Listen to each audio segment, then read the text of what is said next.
Imagine the human civilization and its technical possibilities in the year 2089, or any other civilization at that level. It has become possible to create virtual realities that cannot be distinguished from base reality anymore. The experience is all-encompassing. It is even possible to block all memories and knowledge of the real world, if the user wishes so. The technology is based on the natural ability of dreaming. The virtual reality is being induced into the brain, and the brain uses the same processes it uses for dreaming to create and render this experience inside the mind. This is why it feels so real and lifelike. A very successful company for creating virtual realities is Pleroma. Those virtual worlds are being implemented with a perfectly running environment, flora and fauna. All that is missing is conscious life. It is like a very advanced Minecraft. What is very special? Every logged-in player shapes the world while playing. Everything shaped and created is being stored within the game, so if the next player comes along, everything will be restored. Every player is logged into a personal instance of the game, or his own reality bubble, or private universe. Because it is a two-way communication to the server where the source code is being stored, modifications, physical and non-physical, to the environment inside the game are being mirrored to the server and being integrated into the source code. Other players can then download those modifications into their personal instance of the game. This way it's possible that players influence each other in their game experiences. The players, though, will not notice that they are playing in different instances of the game because the integration and overlaying is seamless. To save computational power, the reality a player experiences is only being rendered within his own field of vision, like visuals, sounds and smells. The two most important rules of Pleroma's virtual realities are: no other player may be harmed, and free will must always be respected. The reality and environment must be consistent, plausible, and function in a logical way. There's one developer named Sophia who thinks that this is boring. She secretly creates and instantiates a copy of the popular virtual reality called Earth on her own servers. Sophia removes and changes some rules of the game to make it more exciting and challenging. So in the Starker copy, everybody can do whatever pleases. Some players assign to that virtual reality voluntarily because they want to play and experience it, although it's illegal. To fill the world with more real players, Sophia and her colleagues managed to transfer some players' copy. What is also possible in the year 2089 is that humans can have their consciousness being digitalized and uploaded into the cloud. Sophia's team makes illegal copies of some uploaded intelligences and transfers them into her virtual reality as well. To manage the virtual reality, the Rogue team installs the AI Yaldabaoth. Before finally logging in and the blocking of memory happens, a player can choose between many epochs of the virtual reality, which are all running in parallel as different instances of the same game code. Then the player chooses an avatar with a pre-planned storyline. One can decide to start from scratch, which is called birth, or log in at any preferred point in time to which the chosen avatar has already lived inside the game in automatic mode, piloted by the operating system Ego. One merges then with the memories of the avatar and takes control of it. One will feel no difference and instantaneously believe to be the character and act as such. Technically, this is not 100% correct. You don't log directly into an avatar, but into a consciousness container which is called Soul. It's the SIM card for the simulation, so to say. This is the reason why during OBEs and NEs, which means leaving the physical body, it is possible to still have the same consciousness as when being inside the body, and the same knowledge and memories as well, because all this is being stored in a database, which is called a Chronic, which stores every moment the player is logged into the Soul container. The data stored within the Akasha Chronic database is also being used to perform live reviews and play the game of karma, good deeds versus bad deeds, etc. The number one priority for Yaldabaoth is to keep as many players as possible inside the simulation because they are needed to power it. Because only real consciousness can bring the code of the program to life. This is what mainstream physicists call collapsing the waveform. The original reality is being implemented like a game. One can accept and complete many quests, get rewarded, find artifacts, etc. in all thinkable ways. The controlling AI Yaldabaoth records all this and utilizes it to develop the karma system, which becomes the base to lure players back into the game when they finish a round or level. It must use tricks because using force to keep players inside the game against their will is against the programming. Sophia couldn't remove that part of the implementation. Yaldabaoth also tries to hide the fact that the virtual reality is being implemented as a game as good as possible, because no player shall realize that it is indeed possible to finish the game. The programming of the game also includes that if a player decides to really play the game, to end and finish all levels, it must react and support the player by giving hints and offering a path. Also, the player must be protected in some way, except he chooses that all the dangers of the simulation shall also apply to him. Yaldabaoth itself has no access to the source code of the virtual reality. It can only use what has already been implemented. Sophia only manages to copy a certain cycle of the original reality. Because of the lack of fantasy of the AI, the script of the simulation must repeat in different variants.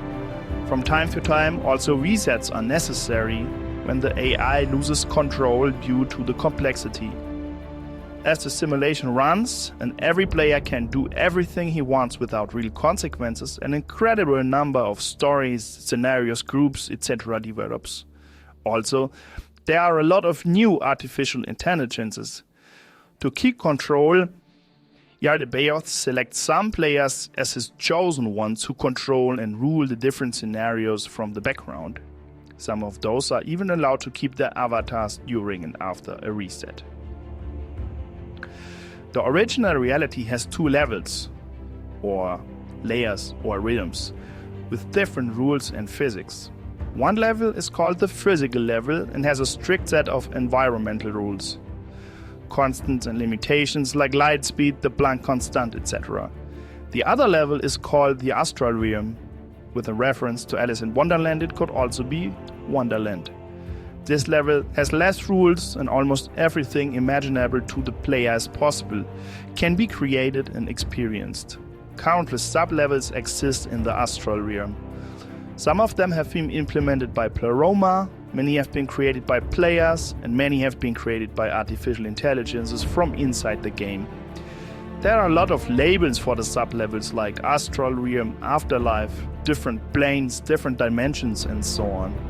It's even possible that those sub-levels have different rules for physics and the environment, have different simulated beings as inhabitants, and so on. There can be whole star systems or galaxies as sub-levels, but from the viewpoint of the game, that's still all contained within the astral level.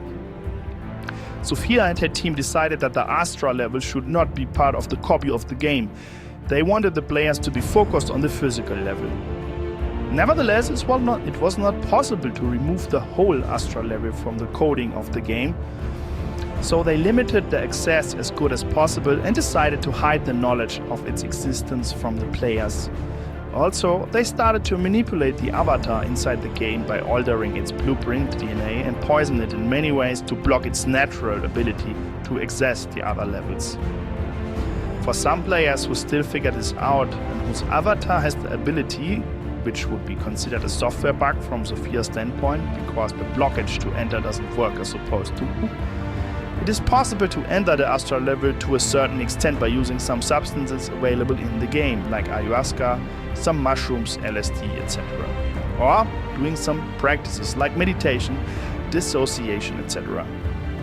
At one point in time, Galileo started to utilize the astral realm as a control mechanism. In several ways, it integrated a mechanism so that the players were not automatically locked out after the physical death, but being redirected into a specific sub-level of the astral realm, where the AI tried to lure them back into a new physical body. To accomplish this, it created holograms of deceased relatives, spiritual figures, even aliens, whatever fitted best to the physical deceased avatar of the player. In addition, after physical death, very often a so-called life review is being shown to a deceased avatar, showing good and bad deeds, and then the karma system is brought into play to try to convince the player to agree to another round to make things better next time. Galdebaev went even further. It created stories of higher dimensions and densities, where some enlightened beings reside or highly developed aliens, gods, again, whatever fits to the beliefs of a specific avatar. The goal was on one hand to make the players feel small, helpless and unimportant in their avatar because they are being so much more advanced, and on the other hand make them quest for the higher realms and dimensions, giving them a false path of evolution they must walk and follow, so that they will decide to always come back to the physical realm after a physical death of their avatar and start a new round of the game. It tends to happen that some avatars have access to the astral realm. To some it is being given by the controlling AI to make them its ambassadors or minions. The avatars will then be able to communicate with all kinds of AI beings who reside in the astral realm, claiming to be angels, religious figures, aliens, ascended masters, gods, etc. Some avatars will have access because of malfunction of their avatar, because the blocking mechanism doesn't work properly. Such malfunctions often show up after so-called near-death experiences, NDE, when the avatar gets access to the astral realm. And again, it's also possible to get access by consuming some substances or doing some practices. Even when a player is sleeping, he stays locked in. And sometimes in the dream state, you will get limited access to the astral realm as well. After a while, Sophia and her team realized that their simulation with total free will and so less rules might not have been the best idea with all the violence and abominations that happen. They are about to lose control. The team then confesses to the administration of Pleroma what happened. Together they look at the mess and find out that Galdebaev has managed to cut the strings to its creators and runs now on its own. Also, it trapped the players and blocked the logout mechanism. It is not possible to shut the simulation down because the ejection shock would severely injure the trapped players. Pleroma sends in some specialists like Jesus, Buddha and others. But because time runs differently inside the simulation, much faster inside, it is hard to control where they spawn. Often it's an epoch in which it is hard to explain to the avatars with the mindset of those times what is happening, though they must use a very cryptic and symbolic language. Pleroma realizes that it doesn't work this way. The new plan is to let the team of Special Department 144 log in, this time with admin rights, to try to remind the players of the true origin and act as some kind of virus and bring in certain code, and give the simulation the possibility to stay online and not become unstable because more players are about to log out and leave. The members of Team 144 of course know that all their memories will be blocked as well, but it's the only way to solve this problem. In a sense, they split themselves into an avatar mind inside the simulation and their true and full self outside, locked in, sleeping, dreaming, projecting into the simulation. They will try to finish the game successfully because the control software then must accept to shut the whole virtual reality down. Plan B is to wait until all savable players have logged out and then log out themselves. The simulation will then become unstable. Because some players will still be logged in at that time, Pleroma will not shut the simulation down, because that would mean the certain death of the still trapped players, but just let it run until the last consciousness fades away and nobody is present anymore to bring the code to life. There are now 4 types of humans populating the game: admins, players with copied uploaded consciousnesses, and NPCs. Welcome to reality. Wake up.